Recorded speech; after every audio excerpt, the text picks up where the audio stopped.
الحمد لله نحمده ونستعينه ونستغفره ونؤمن به ونتوكل عليه ونشهد أن لا إله إلا الله وحده لا شريك له له الملك وله الحمد وهو على كل شيء قدير. اللهم صل على محمد وعلى آله وأصحابه وأزواجه وذرياته وأهل بيته أجمعين. أما بعد، فأعوذ بالله من الشيطان الرجيم. بسم الله الرحمن الرحيم. إن الله لا يحب المتكبرين. صدق الله المولانا العظيم وصدق رسوله النبي الكريم. سبحانك لا علم لنا إلا ما علمتنا إنك أنت العليم الحكيم. سبحانك لا علم لنا إلا ما علمتنا إنك أنت العليم الحكيم. سبحانك لا علم لنا إلا ما علمتنا إنك أنت العليم الحكيم. پیارے بزرگوں، درود شریف پڑھ لیجئے. صلی اللہ علیہ وسلم. وطن کے ذرے ذرے سے دم وفاداری کا بھرنا ہے. وطن کے ذرے ذرے سے دم وفاداری کا بھرنا ہے. یہیں پہ پیدا ہوئے ہیں ہم، یہیں پہ ہم کو مرنا ہے.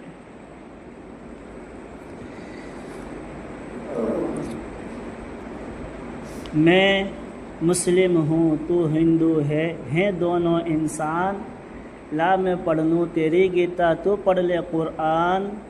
اپنے دل میں تو یارو بس ایک ہی ہے یہ ارمان، کہ ایک ہی تھالی میں کھائے یہ سارا ہندوستان. معزز بزرگوں اور پیارے دوستوں، جشن یوم آزادی کا دن کل ہم سب کے سامنے اپنی بہاریں لے کر آ رہا ہے، خوشیاں کی سوغات لے کر آ رہا ہے. لیکن یہ خوشیاں، یہ بہاریں، یہ ترنگے کا پھہرانا، یہ سب یوں ہی آسانی کے ساتھ نہیں مل گیا. یوں ہی آسانی کے ساتھ نہیں مل گیا. یہ دیش، یہ ملک، یہ پیارا وطن جس کو ہمارے پرکھوں نے سونے کی چڑیا بنایا تھا، جس کی تہذیب و تمدن کو دیکھنے کے لیے دنیا کے مختلف گوشوں سے، مختلف کونوں سے انسانیت دوڑی اور کھچی چلی آتی تھی کہ آخر کوئی دیش ہے جس کے اندر اتنی پیاری ہوا ہے، اس کی مٹی کے اندر کیا ہی خوشبو ہے تہذیب کی، لوگوں کے ادب و احترام کی، پیار و محبت کی. اس خوشبو کو سونگھ کر دنیا کے مختلف گوشوں سے لوگ کھنچے چلے آتے تھے. اس ملک کو ایسا سنوارا ہے ہمارے بزرگوں نے، ہمارے اکابرین نے، کہ اس کو سونے کی چڑیا بنا دی. آخر تبھی ہی تو انگریز اس ملک کے اندر آئے تھے. جب اس ملک کے اندر کچھ تھا تبھی تو وہ آئے تھے نا یہاں پر. سونے کی چڑیا نہیں ہوتی تو وہ کیسے آ جاتے اور کیا لینے آتے؟ ہاں، ہمیں اپنی تاریخ کو یاد رکھنا چاہیے کہ ہندوستان کے اندر کس قدر قربانیاں پیش کی ہیں اور کن کن کی قربانیاں لگی ہیں. آخر کس کس نے جان کا نذرانہ پیش کیا ہے ہمیں کچھ پتہ نہیں، تو ہم کیا ثبوت دیں گے اپنے وطن پرستی کا؟ ہاں، تو یہ ہندوستان آج سے کچھ صدی پہلے ایک شخص اپنے کچھ بچوں کو پڑھا رہا تھا، کہنے لگا 7 سمندر پار ایک ملک ہے جس کو سونے کی چڑیاں بولتے ہیں، اس میں سے ایک انگریز بچہ پڑھ رہا تھا، کہنے لگا جب یہ سونے کی چڑیا ہے تو اس کو لوٹنے کے لیے بھی تو جانا پڑے گا۔ اس نے یہ مہم بنائی۔ چنانچہ آپ لوگوں کے سامنے مختصراً انداز میں انشاءاللہ تاریخ ہندوستان پیش کرنے کی کوشش کروں گا۔ آپ یہ لوگ یاد رکھو گے انشاءاللہ؟ اچھا ساتھ دو گے؟ میں کہیں کہیں آپ سے کہوں گا بولو کچھ تو بولو، تو کچھ ساتھ دو گے نا انشاءاللہ، تاکہ مجھ کو حوصلہ ملے۔ جب تک گدگداؤ گے نہیں تو جب تک مزہ بھی نہیں آئے گا۔ بستر پر گدگدانا پڑتا ہے، بالوں سے زلفوں کی تعریف کرنی پڑتی ہے، تب جا کے مزہ آتا ہے، تو یہاں پر بھی کچھ نہ کچھ بولنا پڑے گا۔ تو میرے پیارے دوستوں اور بزرگوں، سن 1498 کے اندر سب سے پہلے واسکو ڈی گاما کی قیادت میں، واسکو ڈی ایک انگریز کا نام ہے، سن 1498 میں وہ کچھ لوگوں کو لے کر آیا۔ کیا لے کر آیا ساتھ میں تجارت کے لیے؟ چائے کی پتی۔ چائے لو، چائے پی لو، چائے پلا پلا کے لوٹا ہے رے، چائے کی پتی، چائے کی تجارت کرنے کے لیے وہ آیا، اور آ کر بادشاہ کے دربار میں اس نے اپنی تجارتی چیزوں کی چیزیں بتائی کہ یہ چیزیں ہیں، ہم ان کو بیچنا چاہتے ہیں آپ کے ملک کے اندر، آپ ہم کو تجارت کرنے کی اجازت دے دیجئے۔ چنانچہ بادشاہ سلامت نے کہا ٹھیک ہے، آپ لوگ اجازت ہے، کر سکتے ہیں ہمارے ملک کے اندر تجارت۔ وہ لوگ تجارت کرتے رہے، تجارت کرتے کرتے دھیرے دھیرے ہمارے یہاں کی منڈیوں پر قبضہ کرنے لگے، ہمارے یہاں کی چھاونیوں پر قبضہ کرنے لگے۔ یہ ساری چیزیں دیکھ رہا تھا بیٹھا ہوا دور سے ایک شخص جو حدیث پڑھانے والا تھا، مجدد الفسانی سرہندی رحمۃ اللہ علیہ، سب بھانپ رہے تھے۔ انہوں نے لوگوں سے کہا لوگوں دیکھنا یہ قوم تجارت کرنے کے لیے تو آئی ہے، لیکن ان کے نظریے مجھے ٹھیک نہیں لگتے، تم اپنی منڈیوں کی حفاظت کرو، تم اپنی چھاونیوں کی حفاظت کرو۔ لوگ کہنے لگے یہ حدیث پڑھانے والا اس کو کیا پتہ چھاونیوں کے بارے میں، یہ تو امام ہے، یہ تو مسجد کو جاننے والا ہے، اسے کیا پتہ چھاونے میں کیسی تجارت چل رہی ہے، اور یہ چند لوگ ہی تو آئے ہیں اور چند سال ہی تو ہوئے ہیں ان کو آئے ہوئے، یہ کیا کر لیں گے، یہ کیا کر لیں گے ہم لوگوں کا۔ یہی ہوتا ہے۔ ابھی بھی کچھ کہو کہ سب فلاں جگہ سے یہ ہو رہا ہے، آپ ان سے کہو کہ ایسا نہیں، ارے کیا کر لیں گے، وہ اپنا ان کا کام کر رہے ہیں۔ تو یہی انگریز اپنا کام کر رہے تھے، لوگ کہنے لگے وہ اپنا کام کر رہے ہیں، ہمیں ان سے کوئی مناسبت نہیں ہے، چند تو لوگ ہیں، چند روز ہوئے ہیں ان کو آئے ہوئے، آخر کیا کریں گے۔ چنانچہ پھر وہ لوگ دھیرے دھیرے سن 1601 کے اندر انگریزوں نے ایسٹ انڈیا کمپنی کی تعمیر شروع کی اور ایسٹ انڈیا کمپنی بنا کر کھڑی کر دی، اور یہاں سے پھر ان کا تجارتی کام ہونے لگا، تجارتی سامان فراہم ہونے لگا، لیکن اس کے اندر وہ لوگ عجیب طریقے سے حرکت کرنا شروع کر دیے۔ اب اس کو بھی دیکھ رہے تھے کہ کبھی غریب شخص کو سامان دے دیتے تو اس کو اوپر چڑھائی کر دیتے، اس کے مال کو گھسوٹ لیتے، لوٹ لیتے۔ یہ سب دیکھنے والے شاہ ولی اللہ محدث دہلوی رحمۃ اللہ علیہ کہنے لگے لوگوں ان کا نظریہ ٹھیک نہیں لگ رہا ہے، جو مجدد الفسانی نے بات کہی تھی میں بھی آپ کے سامنے وہی بات رکھ رہا ہوں کہ یہ لوگ جو آئے ہیں تمہارے پاس، یہ لوگ جو آئے ہیں تجارت کرنے کے لیے، ان لوگوں کا نظریہ ٹھیک نہیں ہے، بچاؤ اپنی چھاونیوں کو۔ لیکن لوگ کہنے لگے کہ یار یہ بھی وہی بات کہہ رہا ہے جو پہلے کہہ رہا تھا۔ مجدد الفسانی چلے گئے، اب شاہ ولی اللہ محدث دہلوی ہیں، یہ بھی وہی بات کہہ رہے ہیں، ان کی کون مان لے گا۔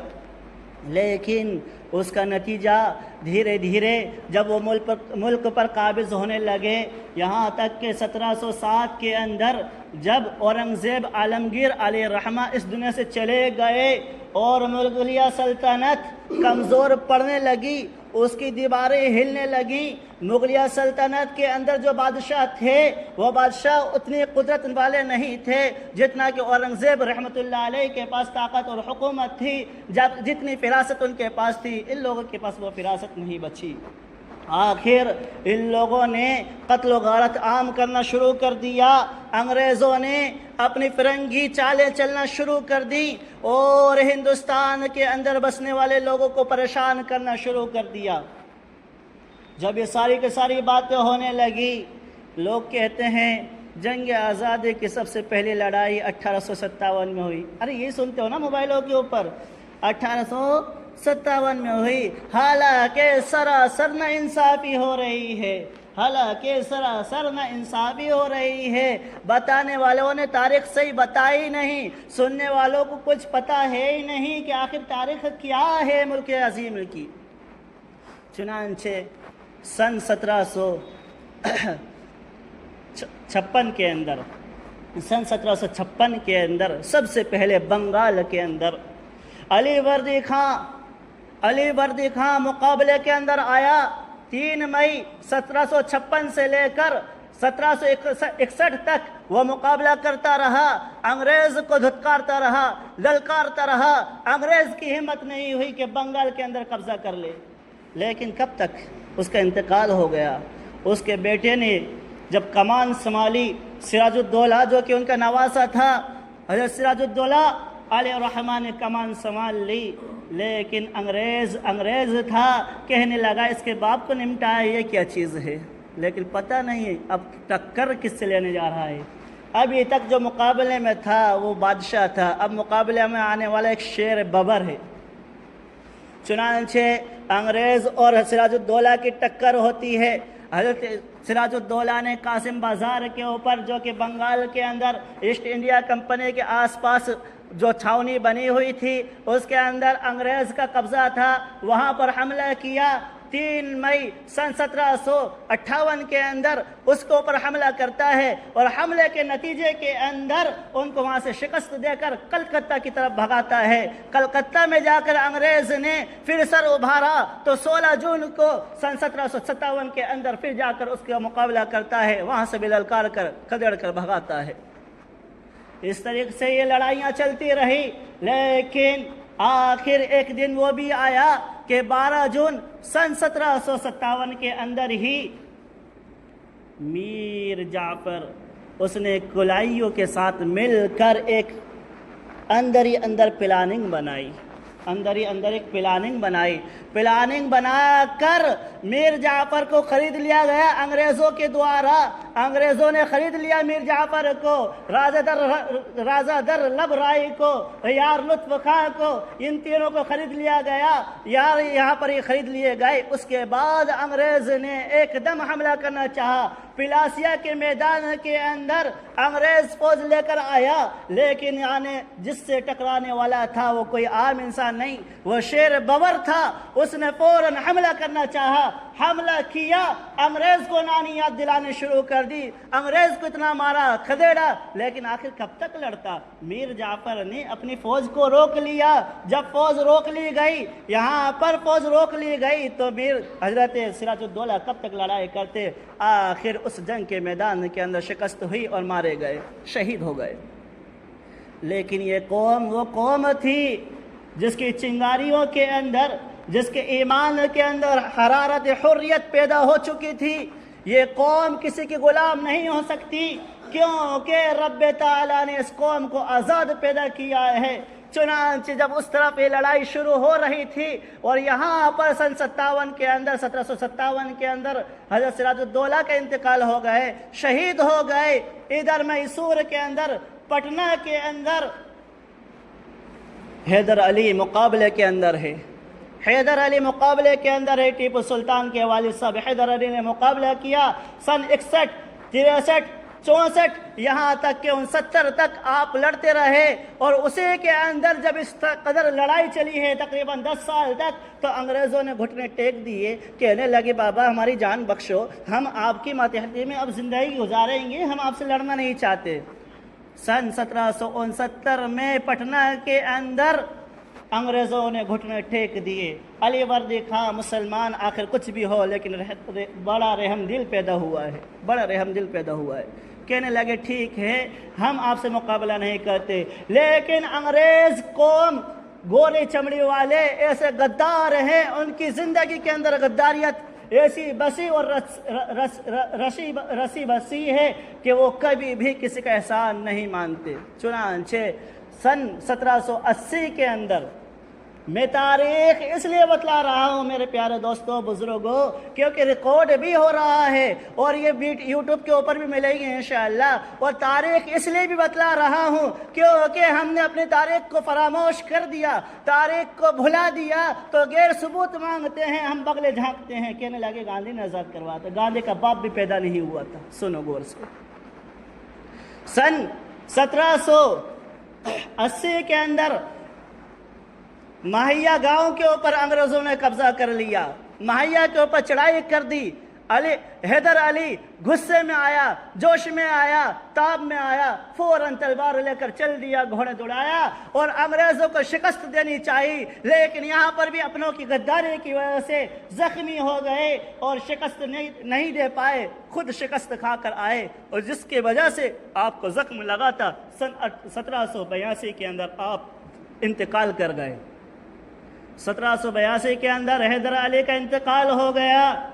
انگریز سوچنے لگا لو ایک اور چنگاری اٹھی تھی، اس کو بھی ہم نے بجھا دی، ایک اور اٹھا تھا ہندوستان کا تڑپنے والا، اس کو بھی مٹا دیا، اب کوئی ہمارے مقابلے میں نہیں ہے۔ لیکن اس کو پتہ نہیں تھا جب چنگاری بھڑکتی ہے تو شعلہ بن جاتی ہے، جب آگ لگتی ہے تو کئی گھر تباہ و برباد ہو جاتے ہیں۔ اس کو پتہ نہیں تھا چنگاری سلگ چکی ہے، اس کی وجہ سے ایک شعلہ بن کر ٹیپو سلطان میدان عمل میں آ گئے۔ ٹیپو سلطان میدان عمل میں آتے ہیں، یہاں پر 1782 کے اندر انتقال ہو گیا۔ اس کے بعد ٹیپو سلطان نے اپنا تخت سنبھالا، لوگوں میں اعلان کر دیا لوگوں یہ جان تو اللہ کے لیے ہے، یہ مال اللہ کے لیے ہے، میں نے اپنی اولادوں کو اللہ کے راستے میں وقف کر دی ہے، اب میں ہمیشہ اللہ کے راستے میں جنگ کرتا رہوں گا۔ چنانچہ اسی کی وجہ سے پھر یہ ہوتا ہے سن 1799 کے اندر جو آخری لڑائی ہوتی ہے، سن 1799 کے اندر، اس سے پہلے اور کئی جھڑپیں ہوتی ہیں، کئی لڑائیاں ہوتی ہیں جس کے اندر انگریز کو منہ کی کھانی پڑتی ہے، انگریز بھاگتا ہے، دم دبا کر بھاگتا ہے، یہاں تک کہ انگریز مورخ تھامسن لکھتا ہے، کہنے لگے جب انگریزوں کے بچے رویا کرتے تھے تو ان کی مائیں کہتی تھی خاموش ہو جا ورنہ ٹیپو آ جائے گا۔ وہ ڈر، وہ خوف ان کی رگوں کے اندر ٹیپو سلطان نے بٹا چکے تھے۔ چنانچہ سن 1799 کے اندر آخر یہ ہوا کہ اپنے قلعے کے اندر کھانا کھا رہے تھے اور بیچ میں بہت ساری لڑائی ہوئی ہیں، میں تاریخ کو مختصر کر رہا ہوں کیونکہ ٹائم بہت کم ہوگا۔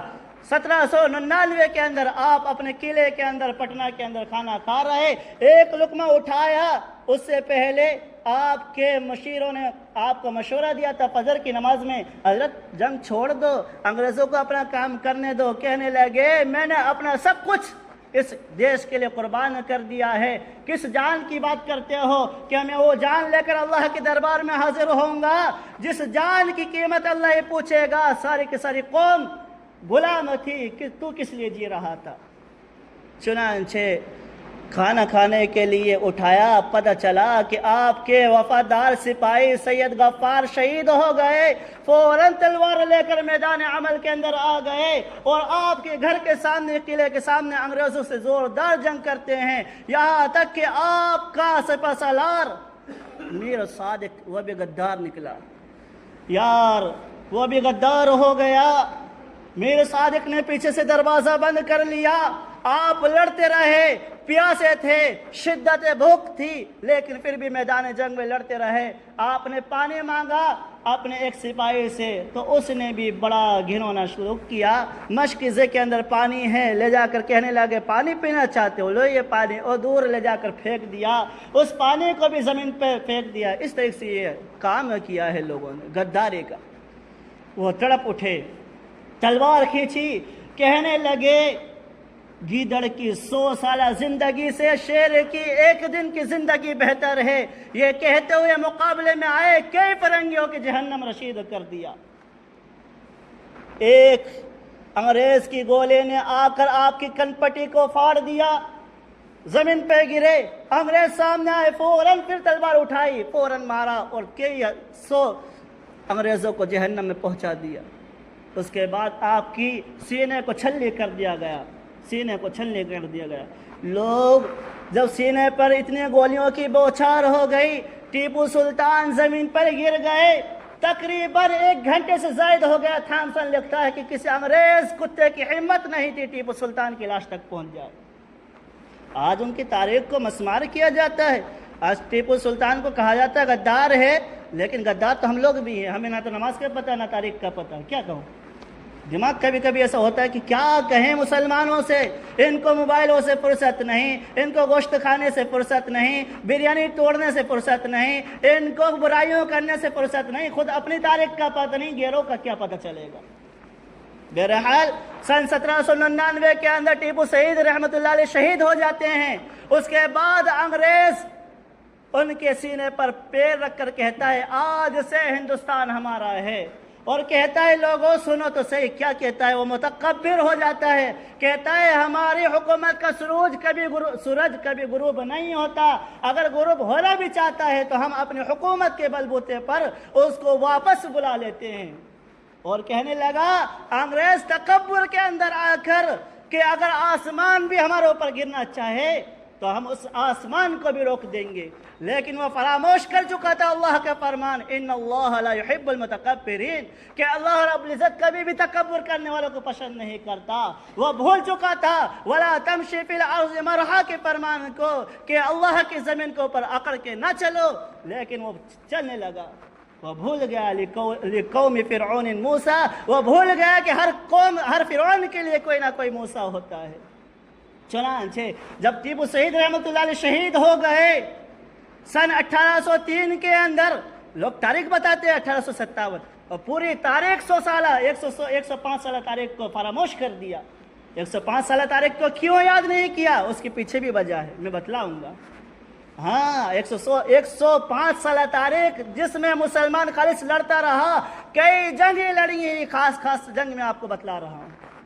چنانچہ 1803 کے اندر دلی کے اندر جب یہ عام ظلم ہونے لگا، ایسٹ انڈیا کمپنی کے اوپر کھڑے ہو کر، لال قلعے کے اوپر کھڑے ہو کر انگریز نے اعلان کر دیا کہ آج سے خلق خدا کی حکومت بادشاہ کی، اور حکم چلے گا تو ایسٹ انڈیا کمپنی کا چلے گا۔ جب یہ ظلم عام ہو گیا تو شاہ عبدالعزیز محدث دہلوی رحمۃ اللہ علیہ نے 1803 میں جہاد کا فتویٰ بلند کیا، جس کے بعد 1818 کے اندر آپ نے سپاہیوں کی ایک فوجی چھاؤنی تیار کی، جس کے اندر سب سے پہلے فوجی کمانڈر شاہ احمد شہید رحمۃ اللہ علیہ اور شاہ اسماعیل شہید رحمۃ اللہ علیہ، شاہ اسحاق رحمۃ اللہ علیہ، ان لوگوں کو تیار کیا۔ یہ لوگ یہاں سے لے کر اپنی فوج کو بالا کوٹ، جو کہ پاکستان کے علاقے کے اندر ابھی آتی ہے، اس بالا کوٹ کے اندر یہ لوگ جاتے ہیں۔ وہاں پر سب سے پہلے اگر کسی سے مقابلہ ہوا، انگریزوں کے بیچ میں آنے والا اگر کوئی شخص تھا تو مرہٹ تھے، جو آج کہتے ہیں کہ ہم بھی ہندوستان میں، بتلاؤں گا ان کی بھی تاریخ۔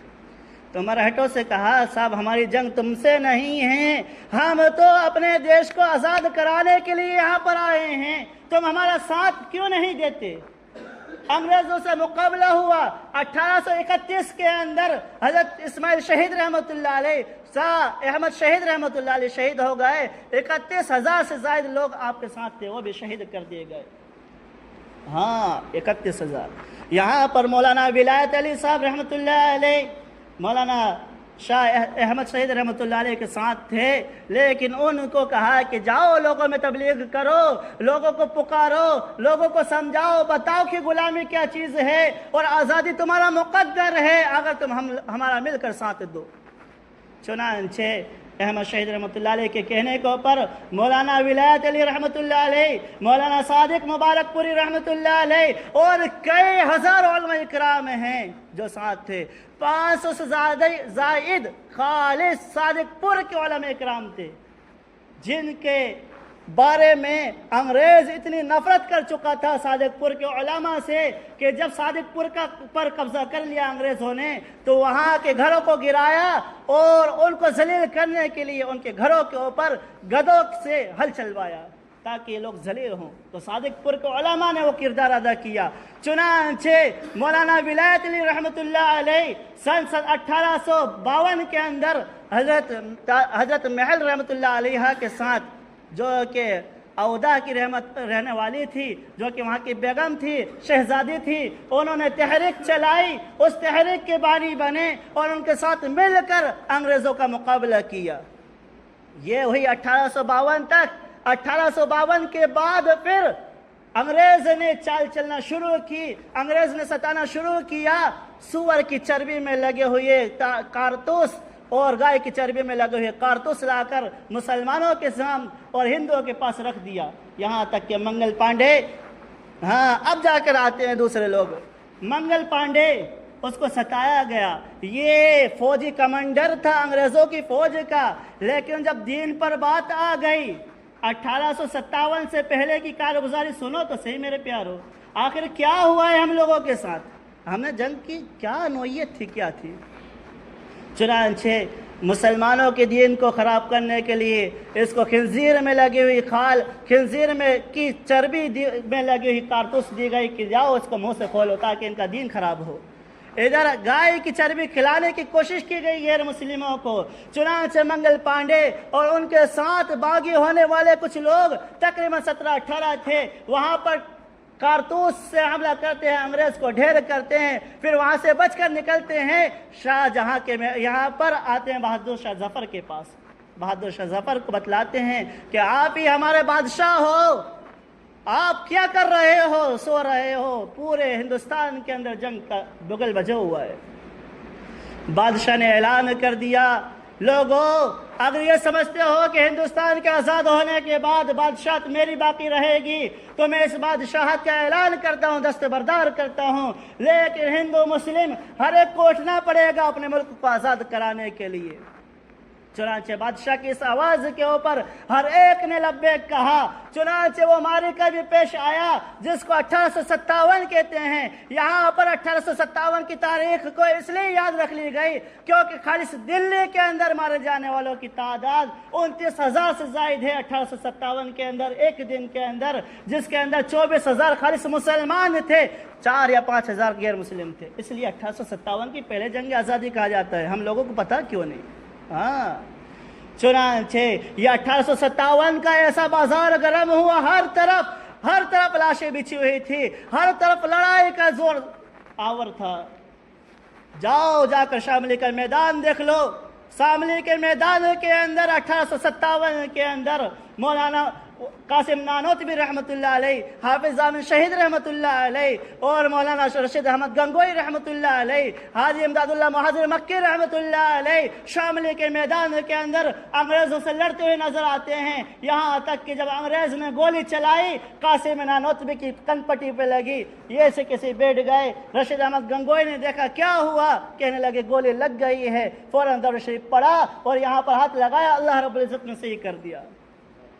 وہ دیکھو حافظ ضامن شہید رحمۃ اللہ علیہ کو ادھر سے انگریز کا گولہ آتا ہے, بارود کا گولہ آتا ہے, توپ چلاتا ہے انگریز, گولہ آتا ہے ضامن کے اوپر. حافظ ضامن کہتے ہیں جہاں سے آیا ہے وہیں لوٹ جا, فوراً گولہ چلا جاتا ہے. تیسری مرتبہ جب آواز آتی ہے ضامن کیا ہمارے نام پر قربانی دینا نہیں چاہتے, کہا گولے سے واپس آ جا.